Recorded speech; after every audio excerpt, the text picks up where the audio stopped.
तो हम लोग जब स्कूल कॉलेज में थे तब ये भी सुनते थे कि यार मर्चेंट नेवी में पैसा बहुत है। Ships carry 95% of the world trade. जहाज पे ना काम से डर नहीं लगता। आप 6 महीने एक जगह रहने वाले हो, अगर आपके आजू बाजू के लोग अच्छे होते हैं ना तो कितना भी काम हो, मैंने 18-18 घंटे काम किया है जहाज पे, आप इतना कट जाते हो ना दुनिया से, because when you are working on the ship आप अलग ही दुनिया में जी रहे हो। हमें यही नहीं पता चलता था कि दुनिया में क्या चल रहा है, इंडिया मैच हारी जीती। इस बीच आप शार्क टैंक भी पहुंच गए। It's been 4 years now, but हमें कोई ना कोई मिल जाता है जो पहचान जाता है कि हमने आपको देखा था शार्क टैंक पे, अरे ये प्रोडक्ट तो मैंने देखा था। And I think that's a nice ice breaker. जो बोलते हैं ना, वो शाहरुख खान ओम शांतियों में बोलता है कि अगर आप कुछ कुछ बहुत शिद्दत से चाहते हो तो पूरा पूरा जो यूनिवर्स है वो आपको वो दिलाने में जुट जाता है। I think it's a reality. You have an idea that can change the world. It will not happen when you are working for someone else. One shark tank जज जिसके साथ कॉफ़ी पे बैठ के आप बिजनेस डिस्कस करना चाहोगे? Piyush Bansal, because he said कि he'll buy 2 crates and he hasn't bought it till now। तो मैं पहले तो वही बात करूंगा कि 2 क्रेट तो खरीदो। तो एक तो शर्म नहीं कर सकते आप अपने धंधे में ना, सब कुछ करना पड़ता है। Hello everyone, welcome to yet another episode of Switch Talk. और आज के एपिसोड में हम दो प्रोफेशंस के बारे में बात करेंगे। वन इज़ मर्चेंट नेवी, जिसके बारे में हम बचपन में मैं भी सुनता था कि इस प्रोफेशन में बहुत पैसा है और बहुत अलग तरह की लाइफ है। 6 महीने आप शिप पे रहते हो, 6 महीना आपकी छुट्टी रहती है। इस तरह की बातें सुनकर हम बड़े हुए। हमें भी लगता था कि यार मर्चेंट नेवी में ट्राई करना चाहिए, बट समहाउ नहीं किया। बट आज के हमारे जो गेस्ट हैं, he has been in merchant navy for almost a decade. और उसके बाद उनका जो ट्रांजिशन हुआ दैट इज़ इनटू एंटरप्रेन्योरशिप, और वो भी बड़ी अलग प्रोडक्ट के साथ। And that product is kombucha. Kombucha को इंडिया में पॉपुलर करने में one of the most prominent names is Vikram Mittal and Meenakshi his wife. So हम बात करेंगे विक्रम से कि ये जर्नी कैसे रही, कैसे ये मर्चेंट नेवी से एंटरप्रेन्योरशिप में आए, कैसे इन्होंने मावीज़ नाम से जो कंबुचा ब्रांड है उसको पॉपुलर किया, और अब he is a successful entrepreneur. ये जर्नी भी इनकी ऑलमोस्ट एक डेकेड के आसपास की होने जा रही है। सो इस एपिसोड में हमें जानने को मिलेगा कि किस तरह से आप मर्चेंट नेवी के प्रोफेशन में जा सकते हैं और कैसे आप एक सक्सेसफुल एंटरप्रेन्योर बन सकते हैं। उसके लिए क्या क्वालिटीज़ चाहिए, क्या स्किल्स चाहिए। So thank you so much Vikram for being on our podcast. It's a pleasure having you. Thank you so much Akeel भाई। सो आपकी जर्नी बहुत ही वर्सेटाइल रही है, but we would like to begin from the starting. Merchant navy, was it when you started your career? How did that happen? I actually, जब से मैं छोटा था, बचपन से ही मेरे को एक ही था, मुझे इंडियन नेवी में जाना था। There was no plan B, plan C, there was only one plan which was ABC, that was Indian navy. And that's why when people were thinking about कि हम लोग जाएंगे और हम कंप्यूटर साइंस लेंगे, IIT ज्वाइन करेंगे, I had no inclination really to study all that, although I did study for IIT preparation etc, but it was only for the heck of it, because everybody was doing it। और पढ़ने में क्या नुकसान था, मतलब knowledge gain करने में तो कोई नुकसान नहीं है, और एग्ज़ाम देने में कोई नुकसान नहीं, अच्छे नंबर आ गए तो you never know. Plus merchant navy plus क्या बोलते हैं वो था, and you know my parents also wanted, तो पढ़ाई तो ज़रूर करी, बट मेरे को था मुझे इंडियन नेवी में जाना है। तो जब मेरा 12th ख़त्म हुआ, मैं इंडियन नेवी के एग्ज़ाम्स के लिए गया। I did 17 SSB from Bangalore. 17 SSB बोलते हैं उसको, मतलब service selection board, but number 17 from Bangalore, that Bangalore वाले को 17 SSB बोलते हैं। अच्छा, I have been there as well, but I did not know this. जैसे हाँ, तो अगर मैंने बोला 17 SSB तो शायद मतलब आई think that's what it means, Bangalore वाला जो है 17 SSB है, या उस साल का 17 होगा, आई डोंट नो, मतलब it was always called 17 SSB।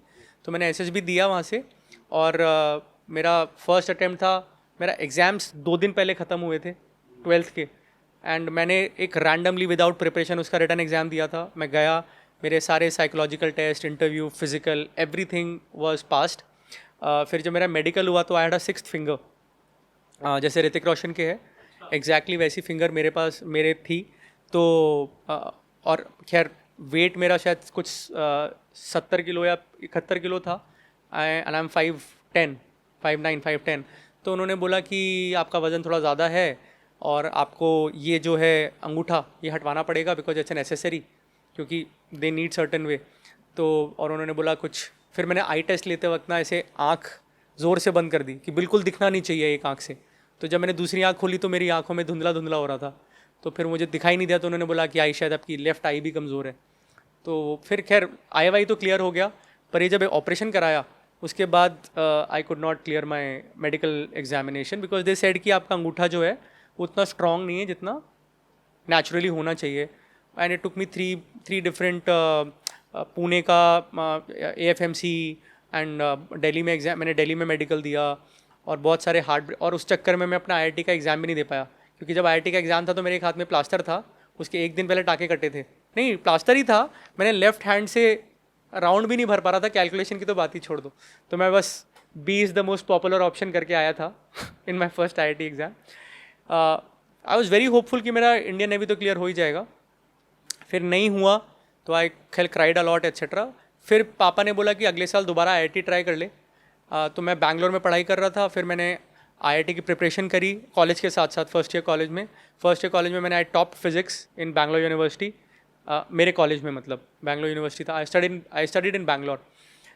फिर मर्चेंट नेवी का एग्ज़ाम का, तो पापा को मैंने बोला कि पापा ये नेवी तो रह गई, मेरे को ना शेफ़ बनने दो, क्योंकि I come from a family of foodies, है ना, and we like I think we talked about this. तो खाना बहुत अच्छा लगता है और खिलाना भी अच्छा लगता है, तो हमने कहा शेफ़ बन जाता हूँ। तो but I am talking 21 years ago, तब ना chef was not a glamorous profession, there was no Instagram, it was not cool. और पापा मेरे बहुत ट्रैवल करते थे सेल्स में, and he used to stay in five star hotels across the country.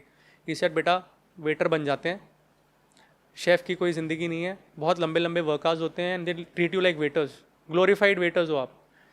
तो अब मैंने बोला भाई मेरे को तो पता नहीं है, पापा बोल रहे हैं। उन्होंने बोला चल तू बन जाना लेकिन ग्रेजुएशन कर ले। तो मैंने बोला ठीक है, ग्रेजुएशन कर लेता हूँ। तो मैंने Bangalore university Saint Joseph's college of arts and science से मैंने ज्वाइन कर लिया। मैं बढ़िया साइंस लेकर पढ़ाई वढ़ाई कर रहा था।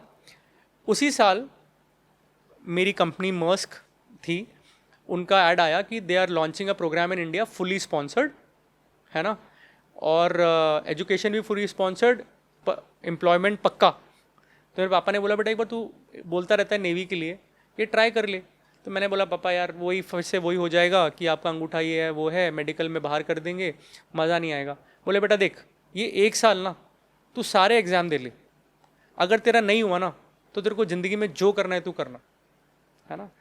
तो मैंने बोला चलो ठीक है, इतना कोई बाप इतना बोल रहा है और इतना अच्छा वो दे रहा है कि बाद में जो करना हो करना, तो ठीक है ना, नहीं हुआ तो नहीं हुआ।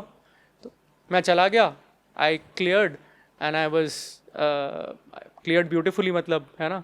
तो हो गया वहाँ पे। अब फ्री एजुकेशन, बिट्स मेसरा से हमारा कोर्स अफिलिएटेड है, तो इमेजिन इंजीनियरिंग फ्री, मतलब एक आई थिंक 6-8 लाख रुपए की एजुकेशन फ्री, कपड़े फ्री, खाना फ्री, रहना फ्री, मतलब चड्डी और सॉक्स के अलावा everything was given by the company. I am not kidding. तो लॉटरी लग गई, है ना। And I have always been good at studies, तो it was not a problem. तो इस तरह से मैं मर्चेंट नेवी में पहुंच गया। और मेरे ख़ानदान में कोई मर्चेंट नेवी में नहीं है, कोई इंडियन नेवी में नहीं है, there is no one anywhere. But मुझे लगता है बस if you I have now in 40 years of my life I have realize now in the last say 6 months कि you create your own reality. जो बोलते हैं ना वो शाहरुख खान ओम शांतियों में बोलता है कि अगर आप कुछ बहुत शिद्दत से चाहते हो तो पूरा जो यूनिवर्स है वो आपको वो दिलाने में जुट जाता है। I think it's a reality if you truly really want it and you go after it, है ना। आप उसको जी के देखो, अपने दिमाग में सोच के देखो। How many times have I pictured my self in a white uniform, I got the bloody white uniform. अब वो इंडियन नेवी में मिली एक अलग बात है, हाँ, लेकिन पानी मिल गया, जहाज़ मिल गया, यूनिफॉर्म मिल गई, स्ट्राइप्स मिल गई, पैसा मिल गया, इज्जत मिल गई, सब कुछ मिल गया जो मुझे चाहिए था, है ना, to an extent of course. तो that's how I ended in merchant navy and that also enabled me to you know to do this what I'm doing today. Of course we'll come to it later, but अगर मुझे लगता है merchant navy नहीं होती ना तो मेरी जो मैं आज कर रहा हूँ मैं शायद वो भी नहीं कर रहा होता। तो मर्चेंट नेवी में अगर अभी किसी स्टूडेंट को जाना हो, so is the exam pattern similar या कुछ चेंजेस हुए हैं? Are you aware of it? Yes, मतलब वैसे तो मैंने 7-8 साल हो गए मेरे को सेलिंग करे हुए, बट मेरे सारे जो फ्रेंड्स हैं they're all in merchant navy, तो पैटर्न वही रहता है। आपने 60% जो मेरे टाइम पे था, अभी थोड़ा बहुत ऊपर नीचे हो गया तो पता नहीं है, प्लस कॉलेजेस पे डिपेंड करता है कि कट ऑफ क्या है, बट आई थिंक 60% मिनिमम होता है physics, chemistry, maths and English, है ना. इसमें 60% है. ग्रेजुएशन होना चाहिए आपका या नहीं नहीं नहीं, 12th? ट्वेल्थ में बात कर रहा हूँ. हाँ, ट्वेल्थ में आपका 60% है इन 4 सब्जेक्ट्स में, तो असेंशली आप एलिजिबल हो. आप एग्जाम्स लिखो. हर इंस्टीट्यूट. मर्चेंट नेवी का अलग एग्जाम होता है? नहीं, so yes, in the sense कि हर इंस्टीट्यूट का अपना एग्जाम होता है. जैसे अपन MBA के लिए एग्जाम लिखते हैं ना, एक्सिलराई अलग है, कैट अलग है, ये अलग है, वो अलग है, तो वैसे ही एग्जाम्स होते हैं. IIT के अंदर भी सीट्स हैं मर्चेंट नेवी की. जो TS चाणक्य और TS रहमान है, उनका जो सिलेक्शन होता है वो TS मतलब ट्रेनिंग शिप. सो आप बॉम्बे में एक उल्वे में और एक बेलापुर में, नेरुल में, है ना, 2 हैं. कहने के लिए ट्रेनिंग शिप है, there actually institutes, but they are merchant navy institutes own operated by the government, है ना. TS ऑनेस्टली हम लोग कभी इतनी चीज़ें होती हैं, और मर्चेंट नेवी के अंदर तो मुझे लगता है सबसे कम इंफॉर्मेशन मिलती है दुनिया के बारे में. आप इतना कट जाते हो ना दुनिया से, because when you are working on the ship आप अलग ही दुनिया में जी रहे हो. मतलब हमें यही नहीं पता चलता था कि दुनिया में हम 6 महीने के लिए जहाज़ पे हैं तो क्या चल रहा है. इंडिया मैच हारी जीती, एक हफ्ते बाद पता चलता था. जब सीरीज़ खत्म हो जाती तो हमें पहले मैच का पता चलता था कि इंडिया का मैच जीता है कि हारा है, वैसा होता था. खैर, तो that is one. Merchant navy के लिए आप इंडियन ये IIT का एग्ज़ाम भी दे सकते हो. आप पर्टिकुलर इंस्टीट्यूट के एग्ज़ाम्स होते हैं वो भी दे सकते हो. कुछ कंपनीज़ हैं जो कैडेट्स रिक्रूट करती हैं, जैसे मैंने आपको बताया, जैसे मर्स्क ने एग्ज़ाम लिया था LIPI, तो वो भी होता है ना. There are multiple ways to go about it and there are good institutes. I think the more important thing is to choose your institute wisely, क्योंकि जैसे किसी भी, जैसे MBA हो या कोई और कॉलेज की बात होती है, प्लेसमेंट वगैरह कौन सी कंपनीज़ कहाँ से क्या ले रही हैं वो डिपेंड करता है. तो आपको अपना जो कॉलेज है वो अच्छे से चूज़ करिए and make sure. Of course जो एग्ज़ाम पैटर्न है, अब तो बात इंटरनेट है ना, तो इतना ईजी है, you can figure out everything on the internet. when I started there was no, I mean there was internet, but there was not so much information on the on the internet कि कौन सा exam कब हो रहा है, कहाँ जाना है. अब तो you can simply go online and one click and they will tell you कि all the exams that are happening in Merchant. जब आप सेलेक्ट हो जाते हैं एग्जाम में, उसके बाद आपकी ट्रेनिंग होती है इसमें? Correct. So it's like a regular college. जैसे आप अपना कोई भी इंजीनियरिंग करते हो, that is exactly how it is.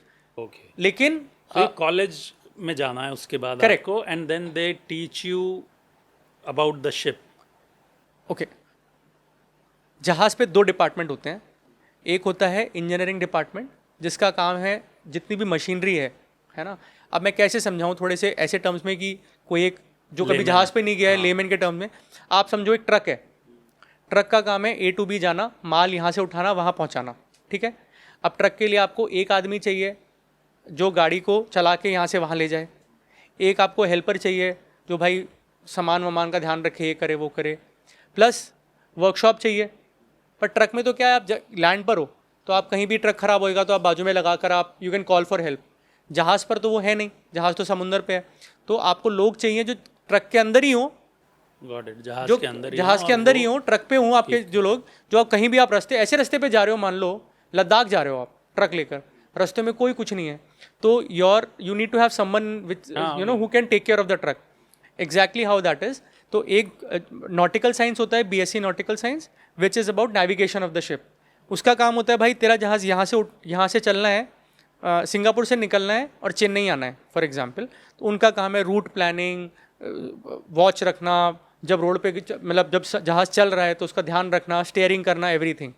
Then उन्हीं का काम ये भी होता है to take care of the cargo, कि जो हमने सामान लोड किया है वो बराबर लोड किया है ना, सही जगह पे रखा है ना, सही उस पर जो मार्किंग होनी चाहिए, जो रेगुलेशन होनी चाहिए, कुछ इलीगल जो चेक कर सकते हैं, सारे चेक्स वो करते हैं. फिर एक डिपार्टमेंट है इंजन डिपार्टमेंट. उसका काम है जहाज़ की अपकीप. उसका काम है कि भाई जहाज़ चलते रहना चाहिए, जहाज़ नहीं रुकना चाहिए, because ships carry 95% of the world trade. आपके कपड़ों से लेकर, जूतों से लेकर, कैंडल, मीट, टोफू, आपका आम, anything that you can think of around you is probably either sent somewhere, imported और एक्सपोर्टेड. तो सब 95% जो होता है वो जहाज़ों से होता है. तो अगर जहाज़ आपका रास्ते में रुक गया एक भी दिन, तो it can be very very detrimental cost वगैरह के हिसाब से। तो इंजीनियर का काम है कि भाई जहाज़ चलते रहना चाहिए, जहाज़ पे कोई डैमेज हो जाए, स्ट्रक्चरल डैमेज है, वो सब इंजीनियरिंग का काम होता है, वो सब मैनेज करना, फ्यूल वगैरह ये सब, वो सब जो भी इंजन रिलेटेड काम है वो सारे इंजीनियर्स के होते हैं असेंशियली। तो ये 2 डिपार्टमेंट हैं। जो मैंने कोर्स किया वो एक बहुत ही अलग कोर्स था और वो अवेलेबल नहीं है। उसमें मैंने दोनों किए, मैंने नॉटिकल साइंस भी पढ़ा और मैंने इंजीनियरिंग भी पढ़ा। नॉटिकल साइंस 3 साल का होता है, इंजीनियरिंग 4 साल का होता है। हमने वो दोनों 4 साल में पढ़ा एक साथ। But again I think that's why a company like Maersk, जितने भी मेरे बैचमेट्स हैं, they are some crazy intelligent smart folks, जो इतना सारा पढ़ाई करके एक साथ एग्ज़ाम्स क्लियर करना, फिर जहाज़ पे जाना, है ना। Just like you. Just like me, yes. And I mean, we are of course lucky to be able to do all that. But तो उसके बाद you can, because of circumstances, I had to choose whether I want to be a navigator, nautical science, or I have to be an engineer. Because वो system चला नहीं. It was a plan, but it didn't work. मेरा benefit ये हो गया, मैं दोनों पढ़ लिया. But I had to choose, so I chose to be an engineer. I like to be hands on. मुझे कुछ करना होता है, मैं खड़ा नहीं रह सकता. तो engineering is the best thing to do then. तो मैं इंजीनियर बन गया. अच्छा, जब कॉलेज में पहुंचे, जहाज कहीं खराब होगा तो आप सही करेंगे? कहीं नहीं, जहाज़ पे पूरे टाइम काम चलता रहता है. मतलब जहाज़ पे काम चलता रहता है, आपके पास हर चीज़ का स्टैंड बाय होता है. जैसे अपने पास 2 माइक हैं, तो एक तीसरा माइक भी रहता है कि बाई चांस एक माइक नहीं काम कर रहा तो हम वो काम करेंगे. तो everything as a standby, सिर्फ मेन इंजन के अलावा, है ना. Everything as a standby. तो वो जो है, वो जो अब आप जो मशीन यूज़ कर रहे हो और जो मशीन आप नहीं यूज़ कर रहे, अगर उस पर कुछ मेंटेनेंस होनी है, पीरियोडिक मेंटेनेंस होनी है, रेगुलर चीज़, सर्विस कराते हैं गाड़ी की, क्योंकि 5000 किलोमीटर हो गए, आपको ऑयल चेंज करना है, तो आप ऑयल चेंज करोगे, लेकिन आप जहाज़ तो नहीं रोक सकते हर छोटी चीज़ के लिए, तो आप ये वाली मशीन पे स्विच कर दोगे और उस वाली पे काम कर लोगे. ऐसा होता है. तो कॉलेज के अंदर आपको पढ़ाते इंजीनियरिंग है, सारे आपको थ्योरेटिकल सारी नॉलेज पढ़ाई जाएगी, लेकिन शिपिंग कॉलेजेस के अंदर स्पेशल वर्कशॉप होता है which is similar to the ship.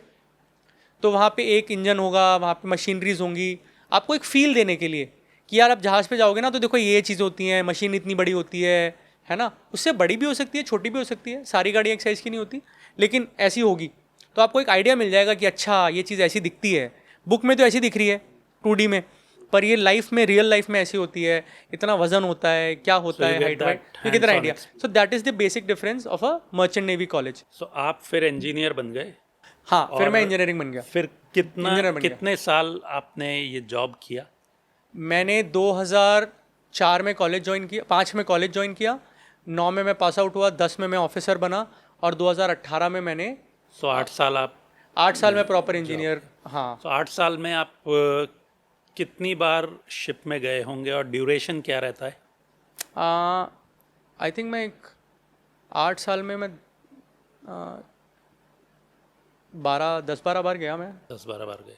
और हर बार एक बार जब शिप पे चढ़ जाते थे तो जनरली क्या ड्यूरेशन रहता है? जब आप जूनियर ऑफिसर होते हो, जब आप नए होते हो, मतलब when you are lower rank होते हो, तब आपको एक 6 महीने 7 महीने का कॉन्ट्रैक्ट हो जाता है ना. 5 से 7 महीने हो सकते हैं समंदर में. समंदर में स्टॉप्स आते होंगे. Of course. मतलब व्हेन आई से समंदर, मतलब आप जहाज़ पे हो. हाँ. आप जहाज़ पानी में है या कोने पे खड़ा है, डॉक पे खड़ा है, तब तो आप बाहर जा सकते हो. Not every time and not necessarily. अच्छा. आपके पास टाइम होना चाहिए, आपका कुछ काम नहीं होना चाहिए. जैसे मैंने आपको बताया, स्टेशन आया तो आप करेक्ट रुक सकते हो कि 1-2 दिन भी होता है. हाँ, हम 5-5 दिन भी रुके हैं. 5-5 और मैं 2 घंटे भी रुका हूँ. ऐसा भी हुआ है कि हम पहुँचे 2 घंटे में, इससे पहले कि हम कुछ कर पाते, हमने कुछ नहीं, हम स्टैंड बाई पे ही खड़े हैं. तो उन 8 सालों में हाँ, कितने कंट्रीज आपको घूमने का मौका मिला? आई थिंक जहाज़ के थ्रू में आई थिंक अबाउट 50 कंट्रीज घूमा मैं. अच्छा, मोटा that's a lot. 45 के ऊपर. हाँ. और उनमें कितनी कंट्रीज में घूम पाए? नहीं, मैं तो I use to take an effort. I think मैं 90% कंट्रीज में मैं बाहर गया हूँगा. मतलब बंक कर लेते थे? नहीं, बंक नहीं, मैं इतने टाइम था ना, तो और सब जाते ही हैं. और मैं जब छोटी रैंक पे होते हो ना, तो कैडेट वेडेट होते हो, तो वैसे ही आपको थोड़ा सा इजी पीजी होता है कि अरे अभी तो दुनिया देख लेने दो, बाद में तो पता नहीं मौका लगे नहीं लगे. Which is true, because one you go on a higher rank, जब काम होता है तो देन नोबडी इज़ राइट. और मेरा ये था कि लकीली मेरे को लोग भी ठीक ठाक मिले. जहाज़ पे ना काम से डर नहीं लगता. आप 6 महीने एक जगह रहने वाले हो, अगर आपके आजू बाजू के लोग अच्छे होते हैं ना, तो कितना भी काम हो, मैंने 18-18 घंटे काम किया है जहाज़ पे, not one day, on a trot every day मैं 12-14 घंटे फिजिकल लेबर कर रहा हूँ, and I am there every day, every other next morning I am right there standing again 16 hours 14 hours I am doing, I am the last, I may not, I am usually the first one in and the last one out. और generally कितना काम होता है? यार generally वैसे तो आपका 8 to 5 का जो ILO का रेगुलेशन है, इंटरनेशनल लेबर ऑर्गेनाइजेशन का जो है, वो स्टिपुलेटेड टाइम तो 8 to 5 होता है. नहीं, बट जहाज में तो आपको रात में भी ड्यूटी नहीं, हाँ, ओके. पहले ना ऐसा होता था कि 3 ऑफिसर्स होते हैं और 4-4 घंटे की शिफ्ट होती है, 4-4-4 देन रिपीट 4-4-4. तो डिपेंडिंग ऑन योर रैंक आपको काम देते हैं. तो जैसे 8 से 12 जूनियर रैंक रहता है, 8 से 12, 12 से 4 जो आपसे सीनियर रैंक है, और 4 से 8 वो जो थर्ड रैंक है. सो फॉर एग्जांपल मैं इंजन बताता हूँ, 4th engineer, 3rd engineer, 2nd engineer और chief engineer. Chief engineer and captain are same rank, है ना. चीफ इंजीनियर का काम ये है कि भाई वो always he is there for you. वो सो भी रहे होगा ना, कुछ प्रॉब्लम है आप फ़ोन कर सकते हो. ऐसे करते नहीं है डर लगता है, लेकिन कर सकते हो, है ना. तो काम ऐसे होता था. अब क्या हो गया कि अब हो गया जहाज UMS, अनमैन्ड मशीनरी स्पेसिस. तो अब क्या होता है कि इतने सेंसर्स लगे हुए हैं कि अगर ऐसा का मतलब एक माइक इधर से इधर हो गया ना, तो अलार्म आ जाएगा कि mic is out of position, है ना. तो इतने अलार्म्स होते हैं, तो कमरे में अलार्म आ जाता है. You have 2 minutes to go down from your cabin. आप तो एक ही जगह रह रहे हो ना, एक ही बिल्डिंग में रह रहे हो, आपने एलिवेटर लिया, नीचे या सीढ़ियों से नीचे गए, आपने अलार्म एक्सेप्ट किया, देन यू फिगर आउट की प्रॉब्लम क्या है, आपने माइक ठीक किया, आपने प्रॉब्लम ठीक किया, आ गए. अगर मान लो कोई बड़ा प्रॉब्लम हो जाता है, then of course all hands on deck. जहाज़ की नौकरी 24 घंटे की नौकरी है, लेकिन उसका मतलब ये नहीं कि आप 24 घंटे आपको काम करना है. 24 घंटे मतलब आपको अलर्ट रहना है, और आप कभी भी आपको कॉल आ सकती है. जैसे आप घर पे यहाँ नौकरी करते हो कॉर्पोरेट की, आपको पता है भाई सुबह 9 से 5 की नौकरी करनी है, उसके बाद मैं घर चला गया तो चला गया, उसके बाद मुझे कोई बुलाएगा नहीं. जैसे ऑफिस में आग भी लग गई तो मुझे कुछ फ़र्क नहीं पड़ रहा, राइट. पर वहाँ पे तो अगर मतलब आग तो खैर बहुत सीरियस मैटर हो गया, पर कुछ भी हो गया तो आपको बुला लेते हैं. And it's for everyone.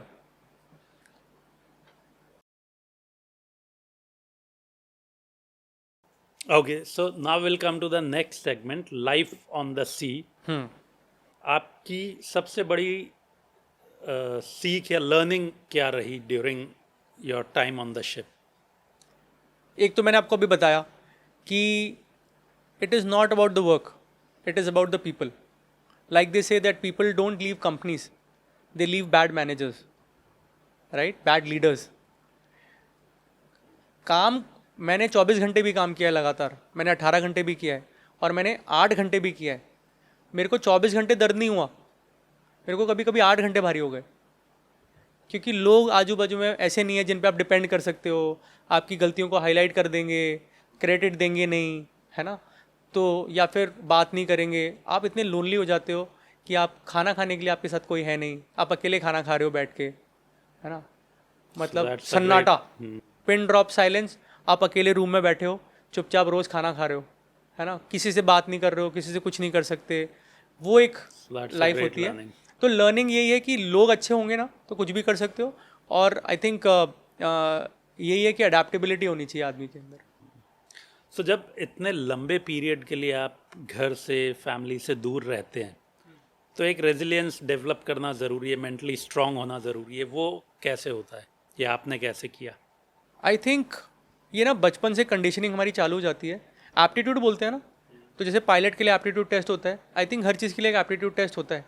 मेरे कई सारे तो नहीं बोलूँगा, बट 2-4 ऐसे लोग थे जिन्होंने कोर्स वोर्स किया, लेकिन उन्होंने कभी जहाज़ पे नहीं गए. बिकॉज जब ट्रेनिंग करने गए जहाज़ पे, तो उन्हें रियलाइज़ हुआ कि यार ये हमारे लिए नहीं है, घर से इतना दूर रहना ये सब नहीं होता.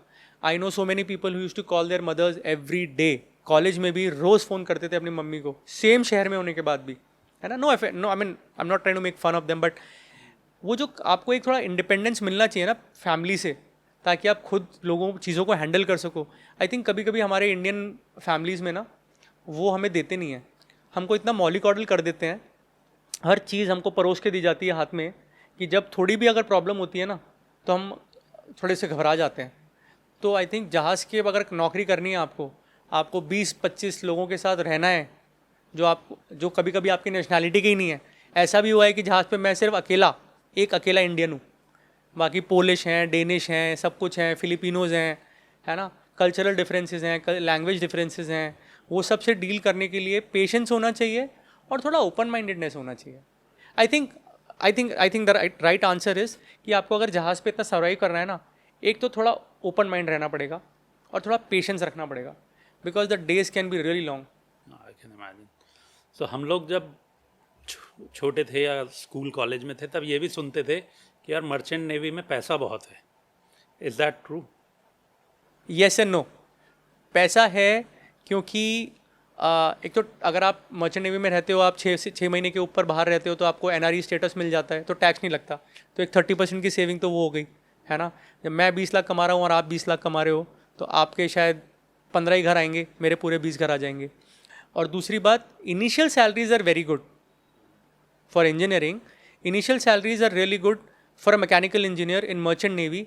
आप मैकेनिकल के थ्रू भी जा सकते हो। That is one thing that I miss, कि आप मैकेनिकल इंजीनियरिंग करके एक GME करके कोर्स होता है 1 साल का, क्या जनरल मरीन कुछ तो भी बोलते हैं, ग्रेजुएट मरीन इंजीनियर। तो वो आपने मैकेनिकल कर ली, फिर आपने एक साल का कोर्स किया और आप एज एन इंजीनियर जहाज़ पे जा सकते हो, या फिर आप मरीन इंजीनियरिंग करके भी जा सकते हो, ठीक है। तो पैसा अच्छा है, लेकिन क्या है ना, मुझे अब ऐसा लगने लगा है कि आज से 10 साल पहले फ़र्क होता था, 20 साल पहले फ़र्क होता था। अब तो लैंड जॉब पर भी मेरे जो दोस्त हैं वो उतना बना रहे हैं जो हम जहाज़ पे बना रहे हैं। Okay, so now let us come to the next segment on this point, from engineer to entrepreneur. So आपको ये लगा कि यार अब तो ज़मीन पे भी पैसा बन जाएगा, so was that the reason why you decided कि अब कुछ और किया जाए? अगर मैंने कभी ये सोचा था कि मैं अब ज़मीन पे And भी पैसे you are having Mavi's. Yes, तो वो तो So- मेरा ब्रांड है तो मैं तो पीऊँगा ना, थोड़ा तो बनता है प्रमोशन। Oh yes. नहीं मेरा, बिल्कुल। लेकिन अगर मैंने कभी एक्चुअली हमने कभी सोचा नहीं था कि हम पैसे के लिए बिजनेस कर रहे हैं, ऑनेस्टली, है ना। लेकिन बिजनेस से पैसा, we'll start with why did you leave and when did you decide कि यार कुछ और करना है यार?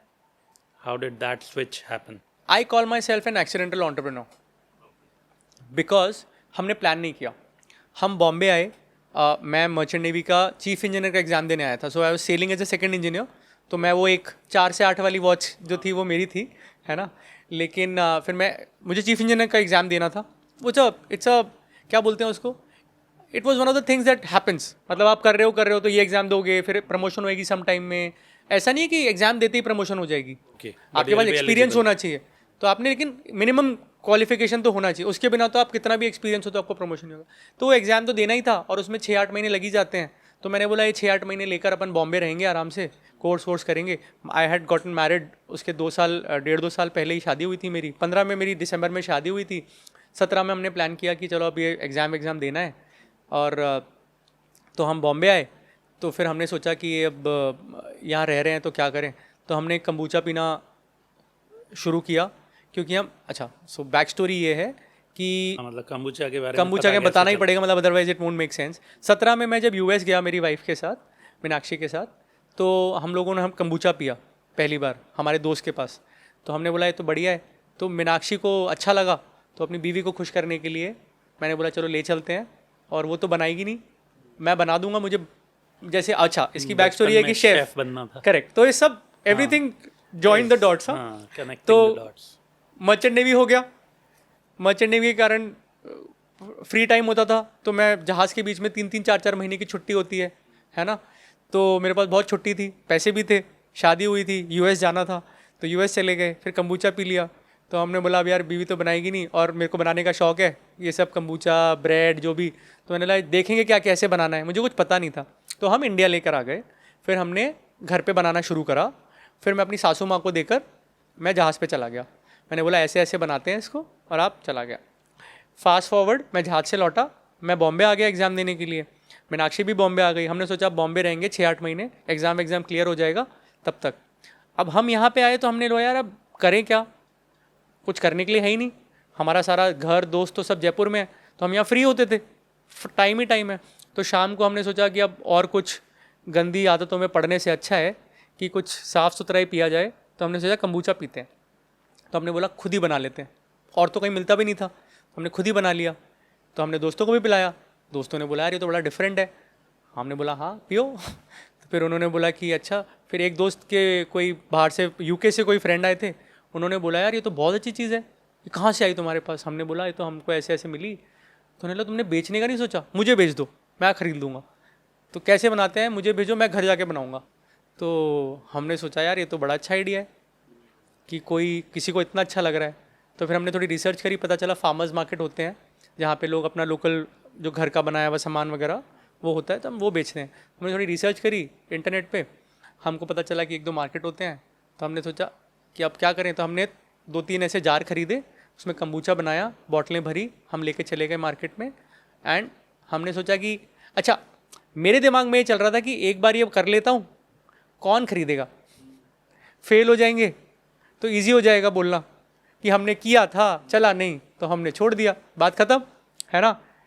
लेकिन प्रॉब्लम इज सक्सेस, बोलते हैं ना कि प्रॉब्लम वो नहीं है ना, कि मैं उसको देख रहा था, प्रॉब्लम ये है कि वो पीछे मुड़ के हंस दी। तो वो success creates a problem sometimes, है ना। तो micro dosing of success, positive response जब आ गया ना, तब हमें लगा यार ये तो सही है। अब मैं अगर 6 महीने बॉम्बे में रहने वाला हूँ और अगर मैं हर वीकेंड पे 5-6 हज़ार रुपये का कंबूचा बेच दूँ तो क्या बुरा है।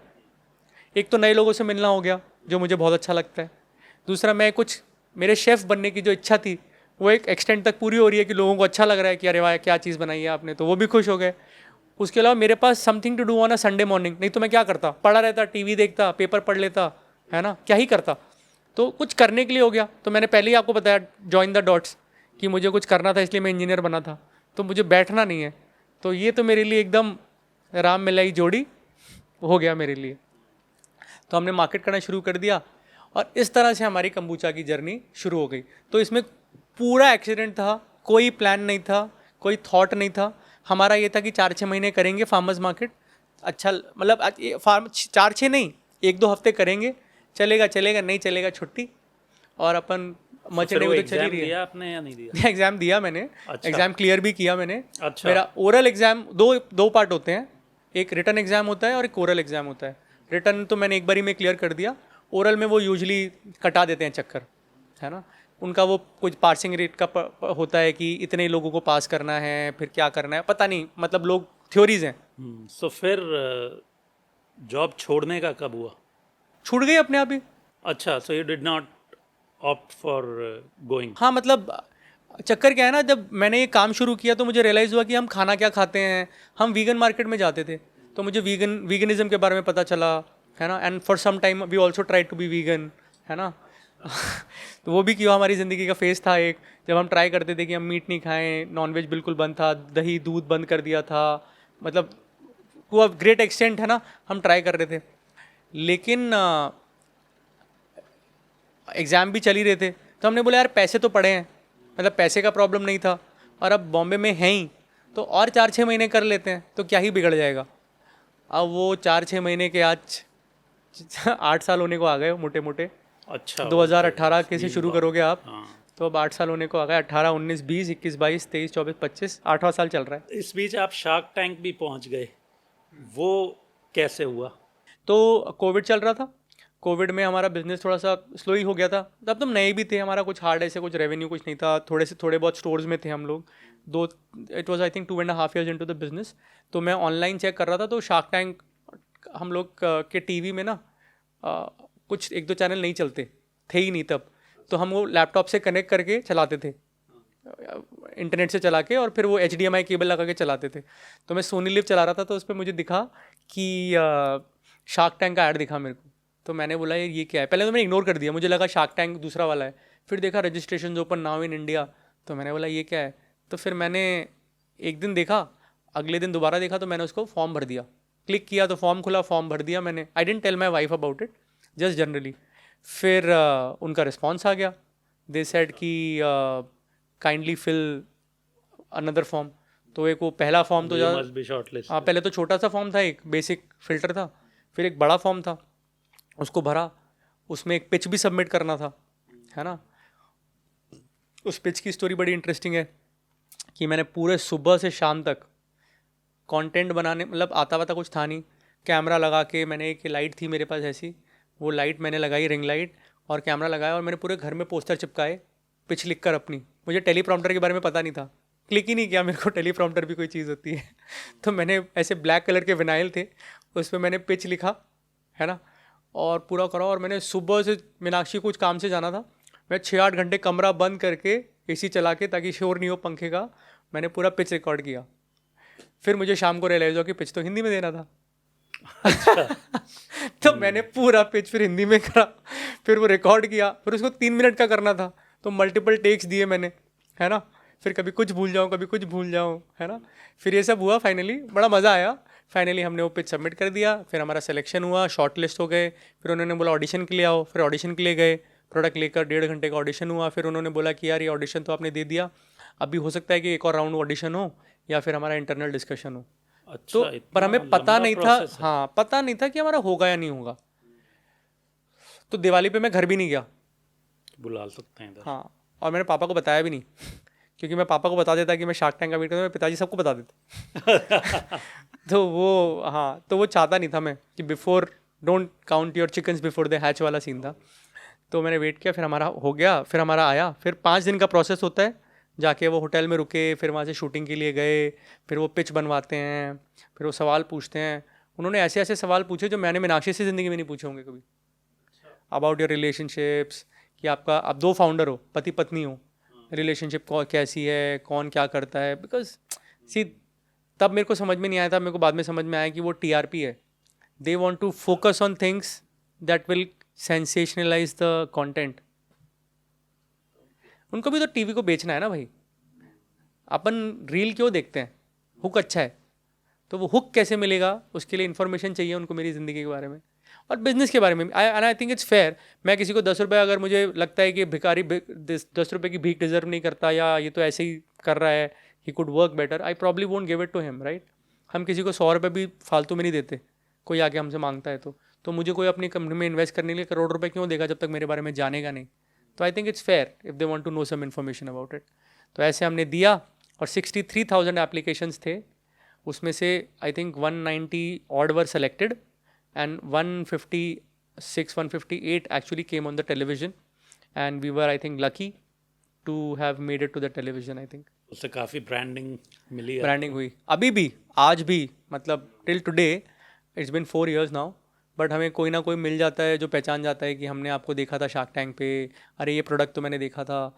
And I think that's a nice ice breaker, थोड़ा ना एक कॉन्वर्सेशन ईजी हो जाता है, आपकी क्रेडिबिलिटी दिमाग में ऑलरेडी सेट हो जाती है कि यार अच्छा, मतलब ये तो, वैसे जैसे मैं आपको बता रहा था पहले, वो यूएस वीज़ा की तरह है ये सब चीज़ें ना, कि आप किसी अच्छे, जैसे आप पॉडकास्ट पे आए हो, या फिर आप कोई टीवी पर आए हो, या आप न्यूज़ में आए हो, तो एक ना वो यूएस वीज़ा की तरह है कि आपको यूएस वीज़ा मिल गया ना, तो और 10 कंट्रीज़ 25 कंट्रीज़ के वीज़ाज़ आपको प्रॉब्लम ही नहीं करते। आप दुबई में आपको जाना है, आपके पास यूएस वीज़ा है, आप उतरो, आपको दे देंगे। आपके पास वीज़ा नहीं है तो आपको पूछेंगे 50 क्वेश्चन, है ना, वट एवर। कई जगह तो फ्री एंट्री मिल जाती है जहाँ पे बाकी लोग को पैसे देने पड़ते हैं because of the. So I think a similar parallel is can be drawn from something like this. So now if we come to it कि मावीज़ आपके लिए, या मावीज़ का जो ये सेगमेंट है, will keep it on that. अच्छा, पहले तो ये नाम कैसे आया? बड़ा मावीज़ unique नाम है। मावीज़ का है, मेरी बहन ने बोला कि तुम्हारे दोनों के नाम से कर लो। उसकी फ्रेंड का नाम था उसके ग्रैंड पेरेंट्स के इनिशियल्स पे, तो उसने सजेस्ट किया कि तुम रख लो। तो मीनाक्षी को फ्रेंड उसके माशी बोलते हैं, है ना, मीनाक्षी का माशी हो गया, विक्रम का विक्रम, तो माशी का माँ और विक्रम का वी मिला के मावी हो गया। अच्छा, फिर हम दोनों ने सोचा कि अब क्या करें, तो हमने बोला मावी तो लोग समझेंगे नहीं क्योंकि इसका कोई मतलब है नहीं। आई थिंक हवाई में ब्लू को मावी बोलते हैं, अलोहा, हाँ, ब्लू कलर को मावी बोलते हैं। और भी एक दो मतलब होते होंगे, पर ऐसा कोई इंपॉर्टेंट कुछ नहीं है कि ओह जन्नत, या ऐसा कुछ मतलब नहीं है उसका, कुछ ऐसा फैंटास्टिक सा कुछ नहीं है। तो हमने बोला समझ में नहीं आएगा, लोग पूछेंगे मावी का मतलब क्या है, और कोई बोलेगा वाह कितना टैकी है, अपने नाम जोड़ दिए। तो हमने सोचा और क्या कर सकते हैं, हमने लिखा Miraculous and vital indulgence. So Miraculous का मतलब है जादुई, बिकॉज हमने फर्मेंटेशन करना शुरू किया, हमें लगा यार ये क्या चीज़ है, साला पत्ता गोभी से किमची बना दी, चाय से कम्बूचा बना दिया, मतलब चीज़ ही बदल दी, है ना। और इतनी मतलब उसका स्वाद ही बदल, मैं बीट रूट नहीं खा सकता पर मैं बीट कांजी पी सकता हूँ, है ना। तो that is something that happened. फिर vital, because it is very important as a vital function, क्योंकि all these fermented products are probiotic and good for your gut health. तो अगर आप जैसे दही खाते हो और आपके पेट के लिए अच्छा है, जैसे आप आंवले का मुरब्बा खाते हो या फिर आप प्याज खाते हो, या फिर ये सब चीज़ें पेट के लिए अच्छी होती हैं, कम्बूचा, कांजी, ये सब भी पेट के लिए बहुत अच्छा होता है. तो उसको हमने बोला वाइटल. एंड इंडल्जेंस, बिकॉज इसका टेस्ट जो थोड़ा फंकी होता है ना, तो जैसे हर किसी को समझ में नहीं आता. अब जैसे वाइन हर किसी को समझ में नहीं आती, है ना. हमारा कल्चर थोड़ा अलग है, वी लाइक स्वीटर स्टफ़ या we like savoury stuff, but हमारे ट्रेडिशनल चीज़ें. तो थोड़ा indulgence at this price point also is a little premium, तो थोड़ा इंडल्जेंस हो गया. तो मिराक्युलस एंड वाइटल इंडल्जेंस हमारा नाम हो गया. तो बड़ी मेहनत की आपने इसमें. Now coming to this product, क्योंकि ये पेरिशेबल है. यस. शेल्फ लाइफ क्या है इसकी? सो पेरिशेबल है in a sense, but actually fermentation is the oldest way of preserving food. Fermentation 6-7 हज़ार सालों से लोग करते आ रहे हैं टू प्रिजर्व फूड. पहले ना फ्रिज होता था, ना ये सब चीज़ें होती थी, ना केमिकल्स होते थे, ना प्रिजर्वेटिव्स होते थे, ना एक्सरे, ना गामा रे. तो लोग खाना आप कैसे बचाओगे? तो फर्मेंटेशन से लोग खाना बचाते थे. तो जैसे आप इंडस वैली सिविलाइजेशन में भी देर आर सम फाइंड्स की लोगों ने मतलब पिकल फर्मेंट किया हुआ है. जैसे दूध से दही बनता है, चीज़ भी बनता है, ऑल इज फर्मेंटेशन. तो it help you preserve food. तो that was pretty much it. तो हमको, लेकिन to control and make sure कि वो सड़ ना जाए, है ना, there is a line between fermentation and rotting. तो वो फर्मेंट ही रहे, रॉट ना हो जाए, उसके लिए आपको टेम्परेचर कंट्रोल या जो पहले क्या होता था, लोग बना देते थे और ख़त्म हो जाता था. अब क्या है, हमको बना के बेचना है, तो आप तक पहुंचाने के लिए हो सकता है मुझे 10 दिन लगे, 15 दिन लगे, महीना भर लगे, स्टोर में रखा हुआ है. इसके लिए हम लोग बोलते हैं, हम लोग प्रिजर्वेटिव यूज़ नहीं करते, हम लोग बोलते हैं 3 महीने शेल्फ लाइफ है for beverages and 6 months shelf life है फॉर फूड आइटम्स. अच्छा, फूड आइटम्स भी हैं? किमची, सावरक्राउट, फर्मेंटेड गार्लिक वगैरह भी बनाते हैं. किमची थोड़ा पॉपुलर ज़्यादा है क्योंकि कोरियन कल्चर का आजकल के पॉप और के ड्रामा ये सब काफ़ी पॉपुलर हो रहा है, और कोरियन कुजीन पॉपुलर हो रहा है आजकल. हम कितना सुशी वगैरह के बारे में आजकल people know about sushi now, तो उसके कारण किमची वगैरह भी ये सब काफ़ी पॉपुलर है जो लोग खाते हैं. इंटरेस्टिंग. सो आपके लिए अब तक की जर्नी में कौन सा ऐसा माइलस्टोन आपको लगता है कि व्हेन यू थॉट कि हाँ अब क्लिक कर गया? आई थिंक लास्ट ईयर का रेवेन्यू जब नंबर हमने देखा, हमने बोला यार अब तो हाँ थोड़ा लग रहा है कि हमने कुछ किया. तो हमने, I think last year we clocked around close to about 1 crore, है ना, in total revenue, gross revenue. तो फिर हमको लगा कि यार वाह यार, सोचते थे कि करोड़ों का धंधा है. हाँ, तो करोड़ तक तो पहुंच गए, करोड़ तो आ जाएंगे, करोड़ तो आ गए. आई एम श्योर अब ये जो 7 साल में 1 करोड़ पहुंचे हैं, अब within a year correct, you are in a position to double it. So that's the idea. So people say that the first million is the hardest, है ना. वैसे I think first crore is the hardest, क्योंकि एक जब वो number आ जाता है ना, तो आप ऑलरेडी एक बहुत लंबी जर्नी कर चुके होते हो, तो उसके बाद उसको मल्टीप्लाई करना बहुत मतलब डिफिकल्ट नहीं जैसे होगा. 1 का 2, 2 का 4 छोटा है, लेकिन वो कब 4 का 8, 8 का 16, और बिफोर यू नो इट आप हज़ारों में पहुंच जाते हो. जैसे एक इससे बड़ी इंटरेस्टिंग चीज़ याद आई मुझे कि अगर आपसे बोला जाए कि आपको 1 मिलियन दे देते हैं हम, और आपको बोला जाए कि 1 पैसा देंगे 30 दिन तक सिर्फ, हाँ, जो हर दिन डबल होगा, कि आपको आज 1 पैसा दिया, कल 2 पैसा, परसों 4 पैसा, फिर 8 पैसा. 8 पैसा. सो कौन सा ज़्यादा होगा? आई थिंक 1 पैसा वाला शायद ज़्यादा हो जाएगा एट सम 1 पॉइंट. पैसे वाला 26-27वें दिन पे जाके 1 मिलियन को क्रॉस कर जाता है. So that's about the hard work. इसमें लेसन ये है कि आपकी मैथ्स अच्छी होनी चाहिए. मैं आपको बताता हूँ अकील भाई, I know this for a fact. Because now I am in a position to interview young people for you know small जो लाइक अकाउंटेंट है या ऑपरेशन है या whatever, and I find it very disheartening that kids these days are bad at maths, and they very proudly say कि हाँ मेरा maths अच्छा नहीं है. अरे भैया तुम अकाउंटेंट हो, अगर तुम्हारा मैथ्स अच्छा नहीं होगा तो किसका मैथ्स अच्छा होगा? Who is suppose to know maths? सिर्फ प्रोफेसर्स को पता होना चाहिए.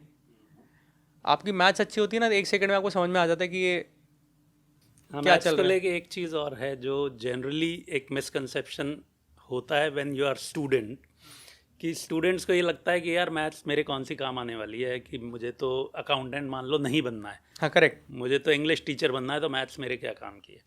But then what they do not realise at that point of time is कि इट्स नॉट अबाउट कि आपके वो सब्जेक्ट एग्जैक्टली वैसे काम आएगा, it is about the skills that your mind develops by studying mathematics. Absolutely. Logical logical reasoning है, analytical ability है आपकी। अभी आपको डिस्काउंट कोई बोलेगा, जैसे आपने बोला 1 पैसा रोज दूंगा, है ना, कोई और बोलता है 1 पैसा, 1 पैसा में क्या ही उखाड़ लेंगे, 1000 100 पे भी नहीं पहुंचेंगे, पता नहीं 2 4 पैसा 8 पैसा। लेकिन जो मैथ्स वाला होगा वो सोचेगा कुछ बोला है तो कुछ तो रीज़न है, एटलीस्ट 2 मिनट लगा के कैलकुलेशन तो कर लेगा। जिसको मैथ्स ही नहीं आती है तो वो उसको आप दे भी दोगे अगर, है ना, तो क्या ही बता देगा। तो ऐसा है ना, 1 किलो, जिसको साइंस नहीं आती उसको पूछो 1 किलो रुई भारी है या 1 किलो लोहा, ट्रू, वो विजुअल कनेक्शन करेगा कि रुई ज़्यादा होती है तो शायद रुई भारी होगी, या लोहा चूंकि जनरली भारी होता है तो शायद लोहा भारी होगा, है ना, विदाउट थिंकिंग कि 1 किलो है। So anyways, so now you feel that this is sorted. So अब क्योंकि आपने कोड क्रैक कर लिया है, इनिशियल जो स्ट्रगल वाले डेज होते हैं, this is again a learning for everybody, कि इंजीनियर थे, इतना वर्क एक्स था, उसके बाद भी he gave almost 8-9 years of his life to take this to a level कि आज 1 करोड़ रुपया टोटल रेवेन्यू है, जिसमें प्रॉफिट अगर 30-40% भी मान लें, 30-40 वो भी हायर साइड पे बोल भाई, रहा हूँ मैं, 30-40% तो कोई भी ना? बिजनेस में नहीं होता। और हाँ। बट एनीवेज, हाँ, बट जो भी मान प्रॉफिट लें है तो भी मतलब it must be less than his salary, 100%, जो ये 100%। उस टाइम आज से 10 साल पहले जो सैलरी ले रहे थे। But this is perseverance and this is the business. जो 1 पैसे 2 पैसे वाली बात थी कि अब ये डबल होता जाएगा, so now hill cross that mark very soon, की सैलरी से कई टाइम्स ज़्यादा पे आप पहुंच सकते हो, I will, God willing and our wishes. Absolutely. तो यही होता है इंपॉर्टेंट चीज़ की ना, जॉब में ना ग्लास एक सीलिंग होती है ना, आप बहुत अच्छा कर लोगे तो करोड़ 2 करोड़, मेरे दोस्त हैं जो I think maybe close to 1 crore उठा रहे हैं साल का, है ना, and I am not surprise. I mean like I said, I work with some wonderfully amazing people, crore के ऊपर भी उठा रहे होंगे तो I am not surprise, not everyone but quite a few of them maybe. लेकिन job में वो वहीं तक पहुंचेंगे। अपने बिजनेस में क्या है कि फेलियर भी मेरा है, सक्सेस भी मेरी है। कल को अगर मैं 100 करोड़ का हो जाऊंगा या 500 करोड़ का या 1000 करोड़ का भी हो जाऊंगा, है ना, तो वो 1000 करोड़ मेरे होंगे, जो वो सारी वैल्यू है वो मेरी है। आप किसी और के लिए काम कर रहे हो, आप ले रहे हो करोड़ रुपए, अच्छी बात है, and I am not saying that 9 to 5 is not a good thing. मुझे लगता है 9 to 5 is brilliant, it gives you so much flexible, मतलब relaxation in life, it gives you pay check, study pay check. मेरे को पता नहीं है 8 साल में मेरा स्टडी पे चेक है कि नहीं है। मेरी अकाउंट्स की टीम सबको सैलरी देती है, मुझे नहीं देती। मुझे याद दिलाना पड़ता है, भाई मेरे को भी तो दोगे, नहीं कि दोगे पैसे, मेरे खर्चे भी तो निकलेंगे। उनको लगता है कि हाँ सबकी सैलरी देती तो हो गया, राइट। तो वो है, लेकिन अगर आपको कुछ डिफरेंस क्रिएट करना है, then entrepreneurship is for you. When you think that you know you want to make a difference in somebody's life, in somebody's, और you want to create, you have an idea that can change the world, it will not happen when you're working for someone else 9 out of 10 times.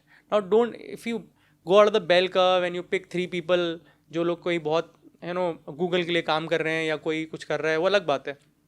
On a daily basis, how many people you meet who've changed the city's culinary space? एक बंदे ने कोई ऐसी दुकान खोली खाने की जो मतलब शहर का पूरा शहर ही पॉपुलर हो गया। True. So now with all your experience, आपको क्या लगता है कि एंटरप्रेन्योर बनने के लिए कौन सी स्किल ज़्यादा ज़रूरी है, नेटवर्किंग, इनोवेशन या रेजिलियंस? देखो ऐसा है, एंटरप्रेन्योरशिप का मतलब ही वो होता है बंदा, देखो एंटरप्रेन्योर क्या है, वो एक ऐसी चीज़ कर रहा है जो अलग है ना। Entrepreneurship is defined differently than business. अब business is a commercial entity, है ना, जहाँ पे ट्रांजैक्शन हो रहा है, इकोनॉमिक ट्रांजैक्शन हो रहा है, पैसे आ रहे हैं, पैसे जा रहे हैं, आप कुछ बेच रहे हो, खरीद रहे हो। Entrepreneurship about solving a problem and bringing innovation into the picture. है ना.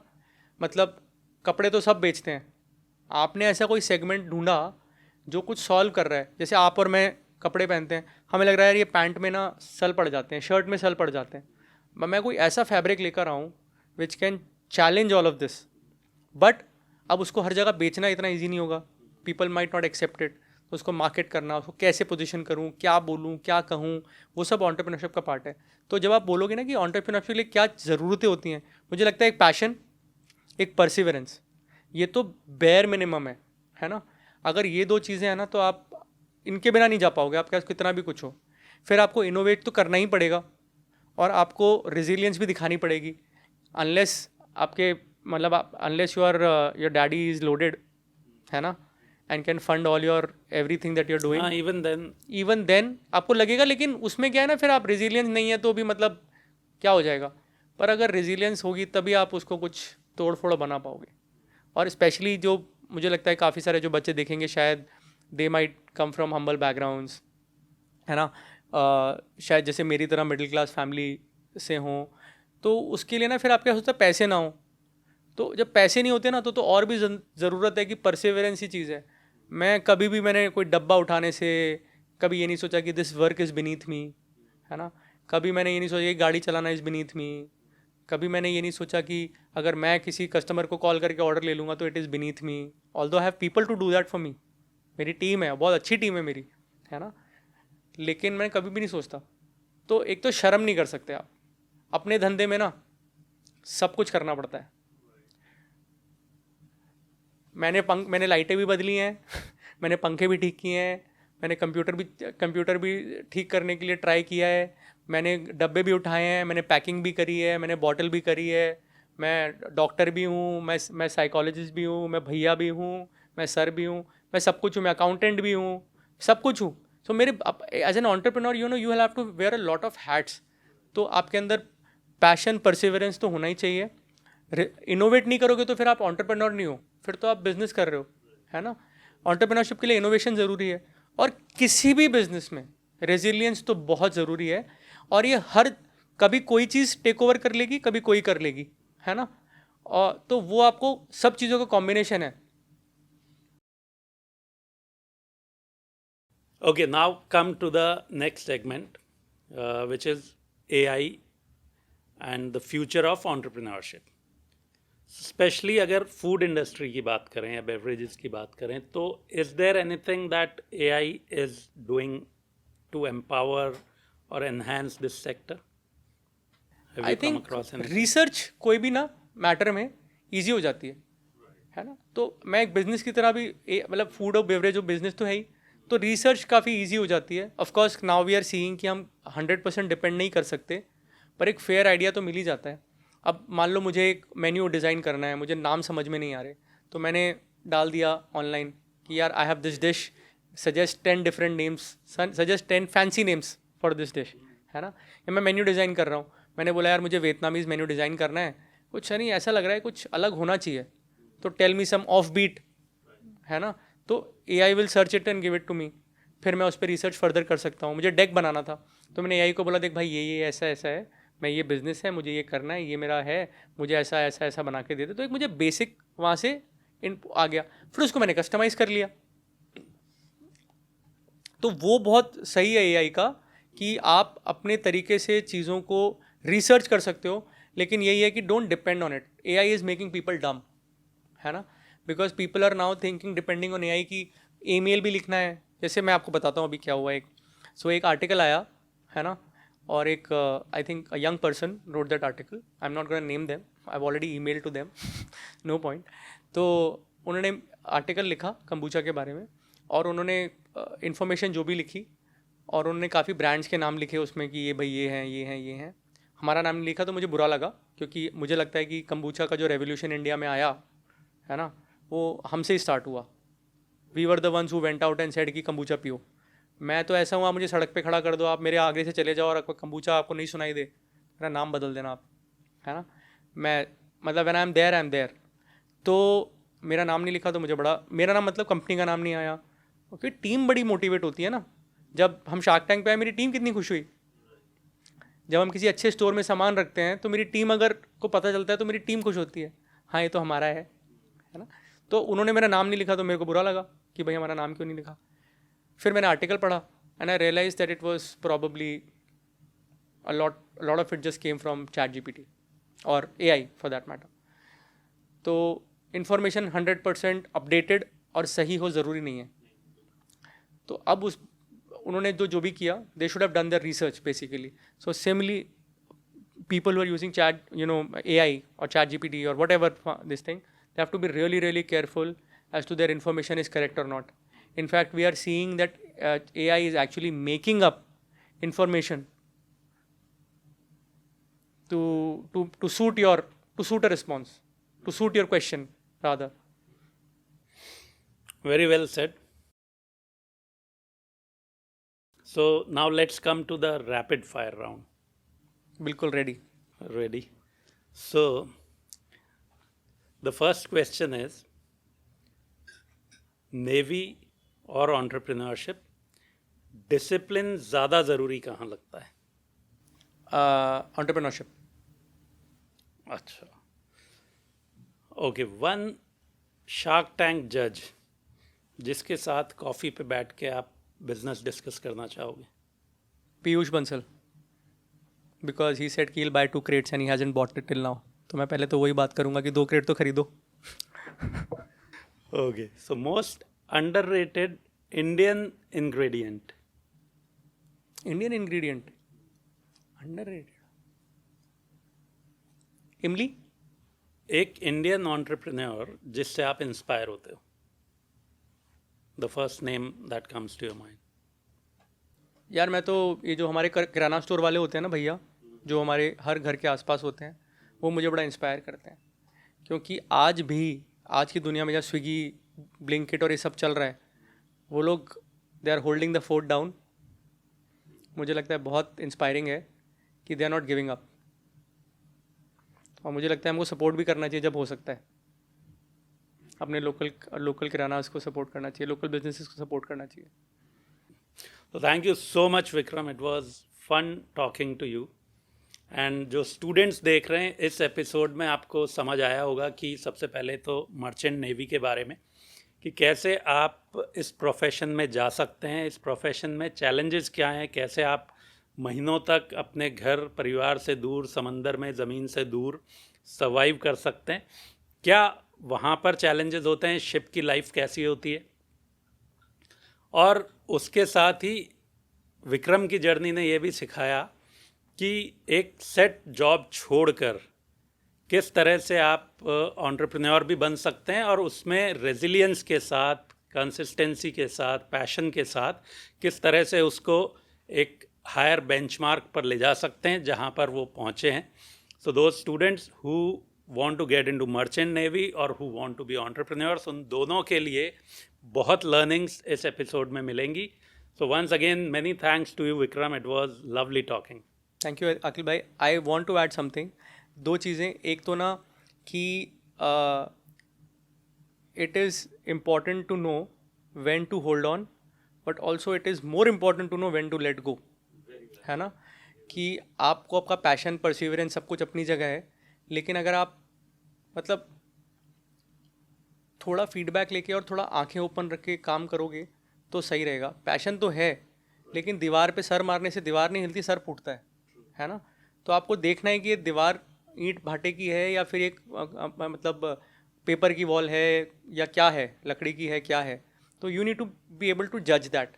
एंड नोबडी सेज कि आपने कुछ डिसाइड कर लिया तो आपको वही करना है।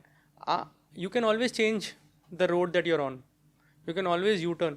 वो बोलते हैं ना कि आप गलत ट्रेन में चढ़ जाओ तो जितना वेट करोगे ना ट्रेन से उतरने का, उतना ज़्यादा खर्चा भी लगेगा और टाइम भी लगेगा वापस आने के लिए सही स्टेशन पे। नेक्स्ट स्टेशन पे ही वापस तो जल्दी से उतर जाना चाहिए। तो डेडलाइंस दे के काम करें, और वो ज़रूरी। और मेरे केस में मुझे लगता है कि yes, the journey is inspiring. In fact impostor syndrome के बारे में शायद आप बात करना कभी जब भी मौका लगेगा, कि दिखता है हम ना सिर्फ सक्सेसफुल बिजनेसेस को देखते हैं। आप फेलियर्स को देखे हुए ना तो आपको रियलाइज़ होगा कि जैसे शार्क टैंक में भी उन्होंने बोला था कि ना मार्केट भरा पड़ा है फेलियर ब्रांड से, और मुझे लगता है the only reason I could survive in Bombay में रेंट ज़्यादा, बॉम्बे में ट्रैवल ज़्यादा, बॉम्बे में हर चीज़ महंगी, फिर भी सर्वाइव करा 2 कारण से। एक तो मेरा मर्चेंट नेवी बैकग्राउंड था, तो मेरे पास सेविंग्स थी लकीली कि मैं इतने टाइम तक अपने आप को सर्वाइव कर पाऊँ, है ना। और दूसरी चीज़ कि मैंने अपने खर्चे बहुत कम रखे। मैं भी बॉम्बे आके सोच सकता था कि भाई इतने अच्छे अच्छे रेस्टोरेंट्स हैं, रोज़ बाहर जाओ खाओ, एंड आई ऑलवेज थिंक कि यार अगर मैं ये कर रहा हूँ ना, अगर मैं ये 5,000 रुपये बाहर खाने की बजाय या इसका अल्कोहल पीने की बजाय या फिर ये करने एक बहुत ही अच्छे कुछ लेने की बजाय, वॉच लेने की बजाय मैं इसको अपने फेसबुक ऐड में डाल दूंगा, तो मेरा रेवेन्यू कैसे बढ़ेगा? Can it help me do something better, और can it give me a longer runway in my business? So this is something important. काफ़ी लोग हैं ना, घुस जाते हैं ओवरहेड्स लेके बिजनेस के अंदर, बड़ा प्लान बना के, और घुस जाते हैं और 4-6 महीने में बंद कर देते हैं। मुझे लगता है कि you have to have time and everything, और आपको पता होना चाहिए कि आप फ्लेक्सिबल, अडेप्टेबिलिटी होनी चाहिए। आप रिजिड होके सोचो कि नहीं मैं तो ये कर रहा हूँ और मैं तो सही हूँ और मेरे को ये ऐसे ही होता है, हो सकता है हो, बट उसके लिए भी आपको टाइम चाहिए, क्योंकि कैटेगरी क्रिएट करनी है ना आपने। आज जब एप्पल आया तो एप्पल ने कितना टाइम लिया? ओवरनाइट थोड़ी हो गया कि आज लॉन्च किया और कल हो गया, टाइम लगता है। तो वही है। Cool, thank you so much. Thank you so much. It was pleasure And having I you. hope that the kids learn something, or whoever is watching, if I can inspire one person, or if this podcast, you are doing a wonderful job, and I think if we can inspire a few people, one person every podcast, I think that's a huge achievement. And thank you so much for doing this. And I would always, if any time I can get this opportunity to interact with the students personally also and help them in any way, I would love to do that. For sure, we'll definitely bother you for that. Thank you so much. तो मैं हूं अकील खान, आप देख रहे हैं switch talk. मिलते हैं अगले एपिसोड में एक नए मेहमान के साथ, एक नए पर्सपेक्टिव के साथ। तब तक खुद का ख्याल रखें और अपने सपनों को सीरियस लेना ना भूलें।